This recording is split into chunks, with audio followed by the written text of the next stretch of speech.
میسی میگن اون یک فوتبالیست از نامش چیست؟ میسی میگن اون میسیش هم کار داشت.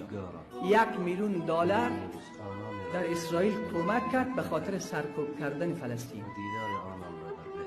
1 میلیون دلار از پول شخصی خود به اسرائیل کمک کرد که مسلمان ها و اطفال فلسطین را به قتل برسانند. اما امروز جوان مسلمان لباس میسی در تنش است، افتخار میکنه که من لباس میسی در تن خود دارم. ببین مسلمان چقدر بیخبر است. او 1 میلیون دلار به خاطر سرکوب کردن، به خاطر نابودی خانه الله کمک میکند، ولی امروز مسلمان با محبت داشتن به میسی افتخار میکنه.